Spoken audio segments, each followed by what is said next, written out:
Let me ask you a simple question. Would you like to go from this to this in just 1 hour? I'll give you a couple of seconds to think about that, because there's only one right answer. If you answered yes, good. If you answer no, I don't know what to do with you. So how did I go from that to that in just 1 hour? Mind you, I have never done a handstand ever in my entire life, actually. So it was kind of cool to see that progression. This was like an experiment, if you will. It's not to brag or anything, you know? So, how did I actually do that? I have done a roadmap on the paper, which you can't see here. Okay, the first thing I did... I will call these the 4 rules. Okay, there are 4 rules. The 4 C's, if you will.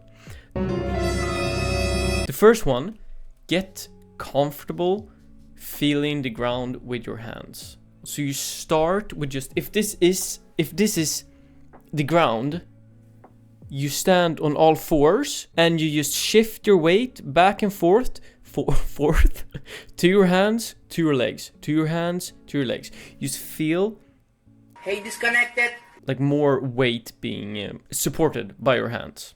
Also, it's also good to warm up your wrists before you start doing any heavier exercises with the wrists, you know. Anyways, get comfortable being upside down. This is actually an important step, because if you've never been upside down, your body like has to adjust. So if you've never been upside down, your body will probably not know what to do when you are upside down, which makes sense. So get comfortable with being upside down, and I will show like clips in the meantime. This is what I did to practice being upside down, basically.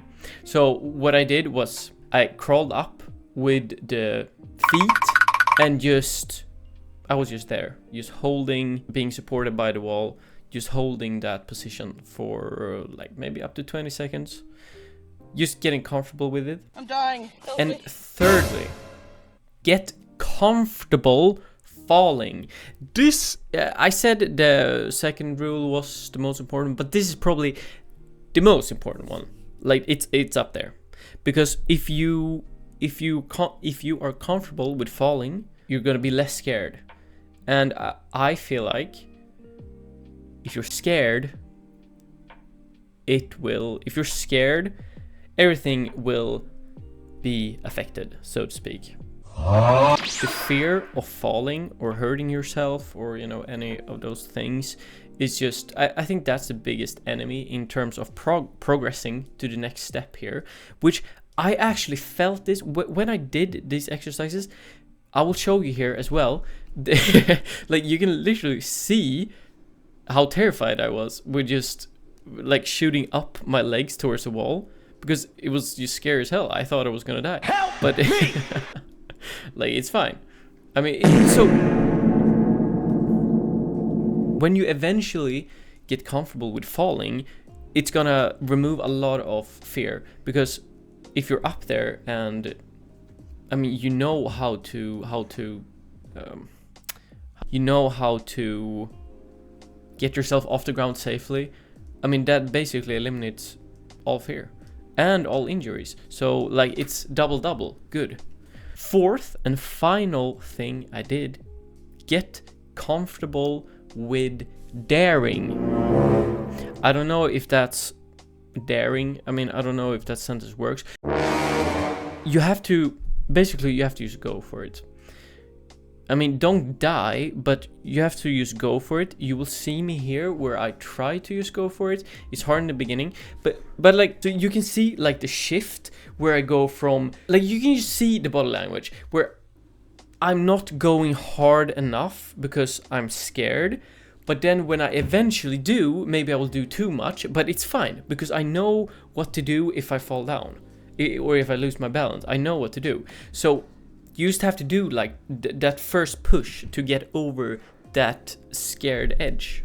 so to speak. And then after that, it's just a landslide, I feel. But I mean, that's what I felt. I could just go for like 20 in a row. Like just practice, practice, practice. And that's what I did. And I would say when I eventually did the first one, just I basically just said fuck it and went up. That's when I made the most amount of progress, I think. Yeah. Because that took probably maybe 20 minutes or 30 minutes. And after that, I just practiced like endlessly for a half an hour. And it was fine. So yeah, and then eventually I started being like, I wasn't scared anymore. So I could just do them on flat ground, which I will show you here. And then I started doing them there.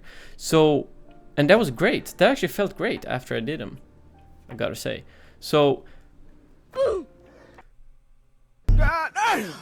and it was actually very interesting because I never thought it would go this easily and this fast, because I've tried this in the past. Let me tell you, I've tried this maybe 3 times or 4 times, like 4 periods, where I was just trying endlessly, like different techniques. I watched different videos, like, oh, you have to do this, you have to be comfortable doing these type of movements before, and it never worked. The most amount of progress, like I said, the most amount of progress I could do was just walking up with the feet, and that's the first thing I did today, which was great. So yeah, I don't know. I think you have to just go for it sometimes, and that's kind of the overarching message of this video. Sometimes you have to just go for it, even though it doesn't feel great, or maybe you're not 100% secure or whatever. You have to just go for it. So what I'm trying to say is, just go for it.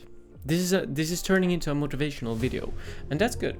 So yeah, I will be posting more videos. I'm back once again for I'm back for the 20th time. And I'll probably do one video and then disappear again. Anyways, if you're watching this and you get a sudden burst of motivation, good. Maybe you just want to draw, maybe you want to start baking. Post them down below, your progress, what you did, and you will be amazed in what you can do in 1 hour, is what I'm trying to say. Anyways, good luck, my friends. Good luck. Try this out, and I'll see you in the next video.